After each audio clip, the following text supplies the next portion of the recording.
Hey guys, once again here bringing another Dragon Ball Z Dokkan Battle video. And so yesterday, after the negative reception to the Million Resets event and a lot of the just general disheartened feeling in the community, I made a video going over all of the fumbles of 2025 of Dokkan so far. But I did say in that video that we don't want to stay in that negative mindset. I don't want to be going on, like someone commented, the dark Master Ningen arc, right? Like, because we still love the game. We want the game to do well.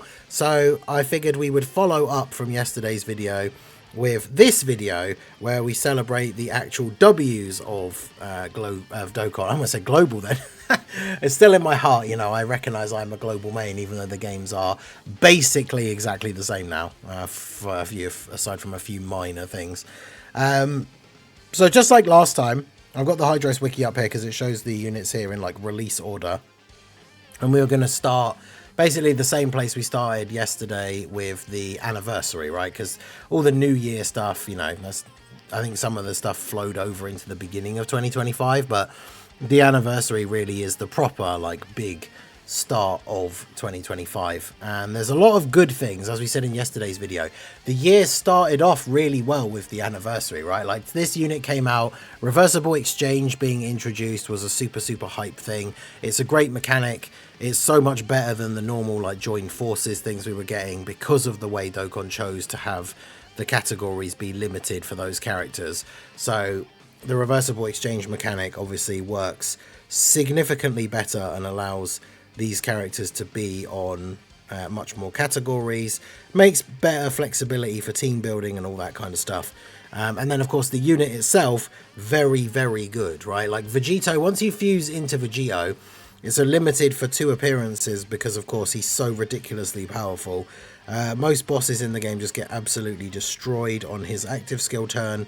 Now obviously that has led to something we didn't really talk a huge amount about in yesterday's video, which somebody did comment, was obviously the power creep from the anniversary. Because whilst Vegito absolutely destroys the game, it does leave you feeling like other team setups are like not as good for some of the more difficult content. I mean, there's been some missions for events that have dropped since the anniversary where you have to use a certain number of characters from a certain category, and we've just found a way to get around like being able to include those characters we needed in a team build where we could still just use a Tech Vegito friend, and then Tech Vegito friend basically just does all of the work like at the end. So this guy is incredibly busted, but I mean, the thing, power creep goes hand in hand, I guess, with being events and like the units themselves. So it's kind of like it's like a which came first, the chicken or the egg kind of thing, where it's like, are the new characters being really powerful bad because then they make the events more difficult because they made the characters so good, or do they make the events super difficult and then make the anniversary characters good, right? So I don't know, but this Vegito, very good. Introduction of the Reversible Exchange mechanic, super good. And then, of course, Goku, one of the Part 1 Carnival LRs, incredibly good. With Daima and a bunch of other stuff that we're expecting, going to bring Giant 8 power buffs and a load more stuff that we want to see for the category. This guy, because on release, I would say his leader skill wasn't particularly great. But because of the other categories that he's on, he was absolutely a fantastic release, right? Like, his own team, you could kind of make it work, especially as we got some of the other EZAs later on, especially a couple that we'll mention here, made his team that significantly bit better. But like, yeah, leader skill on release, I would say, is probably the only bad thing about this guy, but otherwise he's super good. Actually, to be fair, we can't say the only bad thing, because of course there is the incredibly annoying, the meme at this point, the grandpa cutscene, which like even with the animations turned off, you can't skip the cutscene where you transform from the Golden Azaru into Super Saiyan 4 Goku, which is a little bit annoying. But other than that, this unit is incredibly good, so we love to see that. And then of course we talked about some of the you know, wonkiness with the other Carnival LRs in the Fumbles video yesterday. But then, of course, part 2, we got the Gogeta combo, the, you know, equivalent to Vegito. Funny how this got spoiled by, like, a data download in part 1. There was quite a bit of stuff that went wrong, I guess you could say, during the anniversary in terms of stuff being shown in data downloads, confirmation of like super EZAs that were coming and all that kind of stuff. But yeah, this guy's super good. The Gogeta card is great. The active skill buff is super awesome. And of course the active skill, I think his active skill is probably my favorite animation in the game. Like the Dokkan original Soul Punisher Rasengan is just so cool. So yeah, unit wise, very, very good. The anniversary was strong. And of course, you know, while we're still on the actual headliner LRs themselves, we should mention, of course, the fact that this anniversary, not only was this the first anniversary that we've had that had the pity system that was introduced during the previous worldwide celebration, and this celebration gave out well over 1,000 stones. So if you'd gone into this celebration having saved up for it, a lot of people will have been able to hit the pity and get one of those anniversary characters guaranteed. And then of course at the end we got the Purunga Dragon Ball campaign missions, where everybody got an anniversary headliner unit of your choice for free, which is absolutely insane and probably the most generous thing Dokkan has ever done. One of the most generous things I've seen a gacha game do. Just giving you one of the headliner units like straight up is ridiculous. So obviously very, very good. Hopefully everybody managed to take advantage of this, because the missions were not difficult, right? So as long as you were playing during the anniversary, there's literally no reason why you shouldn't have been able to get the Dragon Balls and get one of the characters for free. So the anniversary was awesome for that. And then of course we got some of these really, really good super EZAs. I'm not going to go over all of them in huge detail, but obviously Buhan was absolutely busted. Janemba was really, really good. Could be a bit iffy sometimes because he is reliant on dodge against some of the hardest hitting bosses. Like I have had situations during the anniversary when we were doing like battle hardened formidable foes, the missions and stuff like that, where he did get me killed, but he is very, very good. Gogeta's one is super good as well. I think he was super underrated. He was really, really good. Texel, obviously super good as well. Very similar to Buhan, just both absolutely dominant units. This guy actually getting a great EZA was probably not on anyone's bingo card, because the Kaioken Goku was a bit of a fumble, but this guy, really, really good. Really good slot one. Worked well, of course, with that Super Saiyan 4 Goku, like, Giant 8 power team. So this guy was a massive W for sure. And then, of course, you know, the monster W that was the EZAs for the 7-year LRs, which, of course, we all knew were coming as part of the anniversary. And boy, they certainly did not disappoint with these EZAs. Like, these two units are absolutely ridiculous. Obviously, still very good even now. I mean, 77% damage reduction on the first turn combined with guard is incredibly good. And then, of course, once they transform, super powerful, especially these guys. Like, I love Super Saiyan 4 Gogeta probably more than the blues. So, like, this unit transformed is my favorite of the two. A lot of people even put this card above the AGL Gogeta in tier lists because this guy is so insanely powerful. So, massive, massive W's with the EZAs. And then we also got, of course, these guys for the Giant 8 power team, the GT, Super Saiyan Goku and Vegeta, and they were both very, very good as well. So overall, the anniversary, massive W, not just with the quality of some of the units and the EZAs, but things like the Pity, the Purunga campaign, all that stuff. Like, there was loads of content. It never felt like it does at the moment, where there's like a whole week and there was nothing to do. So that's really, really good. So yeah, the anniversary was definitely super, super good. Then we went on to Saiyan Day and we got the Kid Goku. Now, it wasn't everybody's top choice. I know OG Dragon Ball Saga has a bit of a mixed like reception in the community. Some people love it, some people don't care about it. But even the people that love it, a little bit disappointed because this is like the episode 1 Kid Goku. So he's not on Turtle School, he doesn't have Kamehameha. Like, they could have picked a different version of Kid Goku from OG Dragon Ball Saga that maybe would have been a little bit better, but obviously can't complain about the actual quality of the unit. He's very, very good. Came out as pretty much like argument for being the best TUR. So I would say Saiyan Day, pretty successful overall. Not a lot of content, but Saiyan Day never really is like jam-packed. The banner unit Chi-Chi was really good for Goku's team, which is, you know, all we want from a banner unit for a Dokkan Fest, really. And then, of course, his EZA was the Path to Power Kid Goku. Even though they have the same name, this guy's kind of designed to be in slot 3, giving you that extra support and damage reduction. And I think his EZA is really, really good. You know, even pre-EZA, this guy was relevant for a decent length of time because of that ability that he has to give everybody damage reduction, which is obviously very, very powerful of an effect. So his EZA is really, really good, and one of those like OG, even though he is an OG Dragon Ball Saga character, it's not like you have to put him on a Dragon Ball Saga team for him to be good.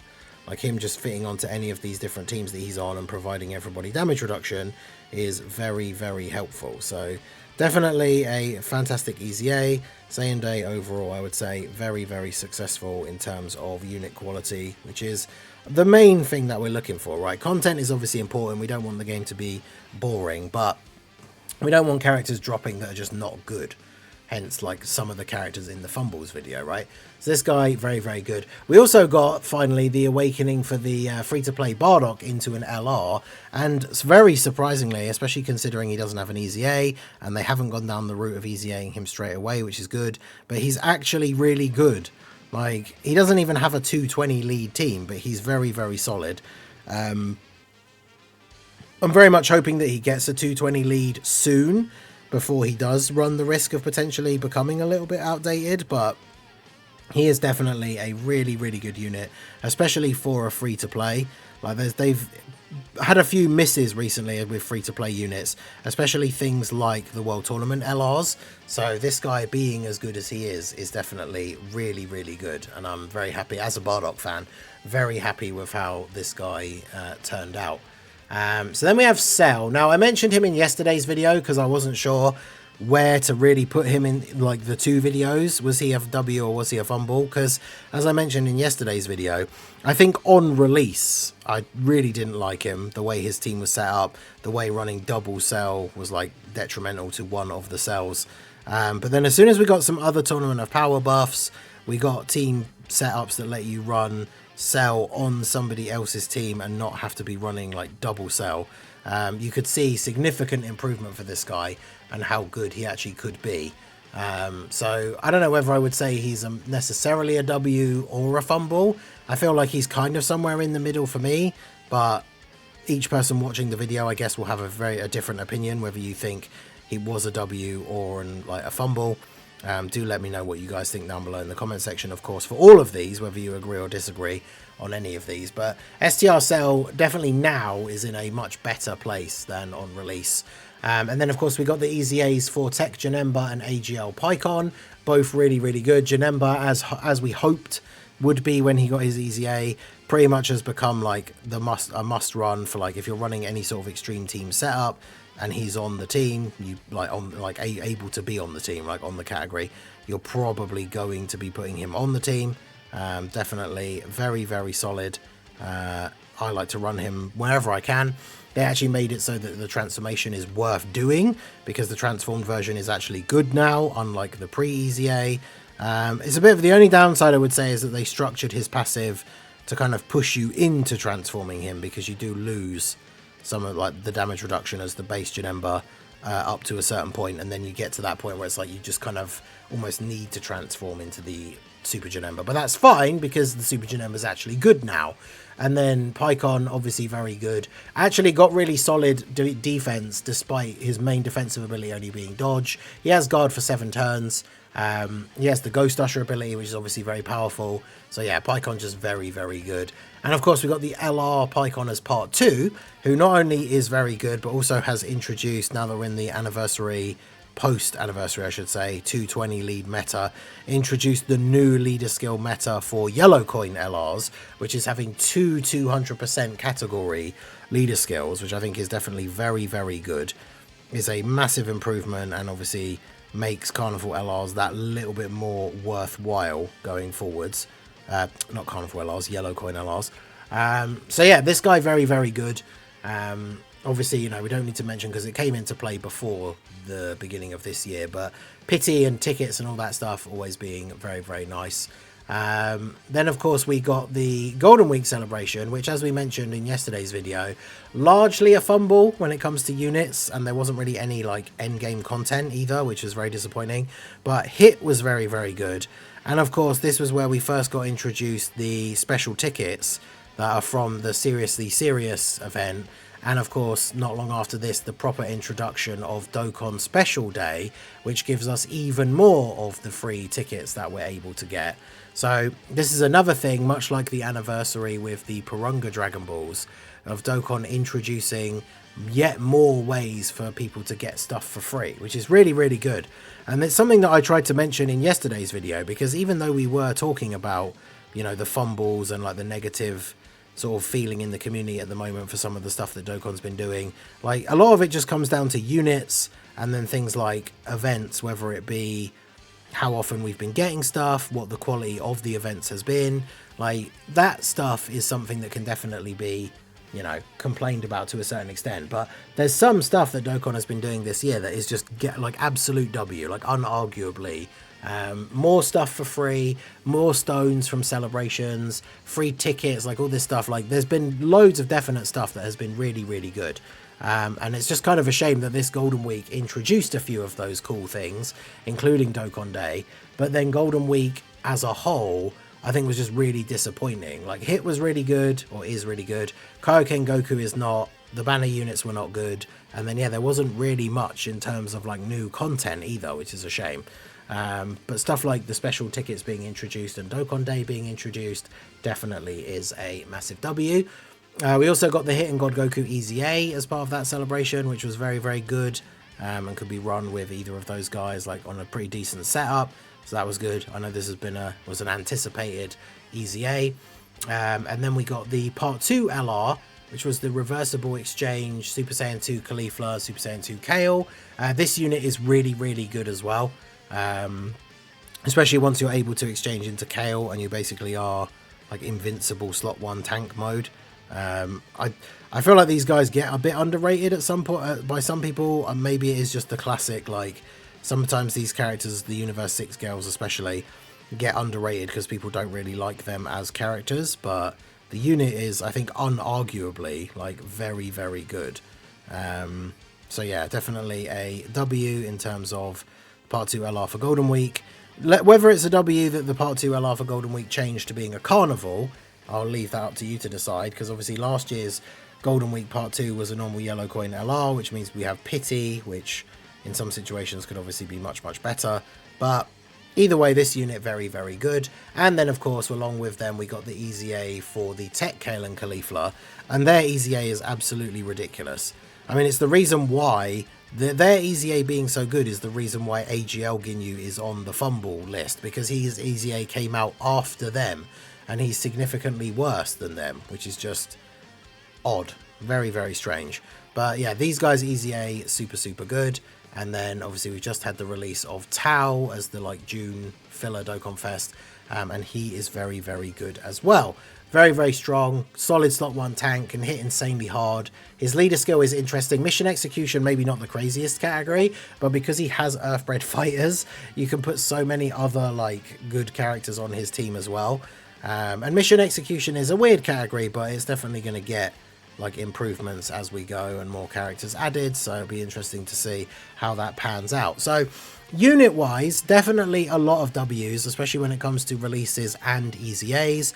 Content wise though, like things like tickets and stuff like that is all well and good, but when it comes to events, like I feel like the anniversary had a good mix. Stuff like the red zone stages, and then Battle Hardened Formidable Foes being an interesting new thing. The Festival of Battles, even though I don't like it, and I know a lot of people don't, some people do, it's nice to have a big variation. But it does seem like after the anniversary especially, we haven't really gotten much in terms of in-game content that's of a great quality.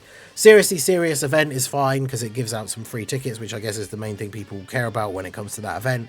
But there is no real difficulty level to it. It's not hard at all.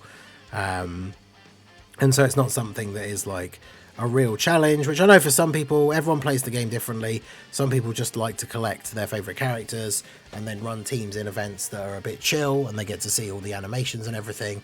Some people like me obviously like the challenge of the more difficult stages, and it doesn't feel like there's been a lot of that lately. But overall, there's definitely been a lot of W's in 2025. The Global Dokkan campaign is going to be coming up soon. I think a lot of people still very much hoping that it's going to be Daima. A lot of people commenting on that Fumbles video from yesterday saying that it will be another Fumble if it's not Daima. But I guess we'll have to see. I know not everybody is on the Dimer train, like not everyone is a fan of it necessarily, but yeah, things have definitely been good, and that's kind of, I wanted to highlight with this video after yesterday's video, that whilst there have been some fumbles and there have been some stuff to be complaining about or be disappointed about, there's been a lot of really good stuff as well. And hopefully, you know, it's been, I feel like, on a bit of a downward trend the last month or so, just because the game has felt very quiet. And then we finally got this new event, the Million Arena, that seemed like it could be something really interesting, and then wasn't, and is just absolutely terrible. Like, I really can't express enough how much I hate it. I think it's indefensibly bad, but hopefully we can then be on the up when it goes to the Global Dokkan campaign. Hopefully all the work that they've been putting into this, as I said yesterday, a lot of people making the excuse that Golden Week and some of the stuff leading up to now has been a bit like half-assed because they're putting so much effort into Global Dokkan campaign. Well, hopefully that means the Global Dokkan campaign will indeed be incredible, but I guess we will have to wait and see. So let me know what you guys think down below. If there's anything I missed off that I should have mentioned, do let me know in the comments. What do you think is one of the biggest W's from 2025 of Dokkan so far? Let me know all of those details down below. So that is going to be it for the video, guys. This has been the Masked Ningen. Smash that like button, subscribe to the channel if you are new, check out the links down below, and I will see you all again soon. Have a good one.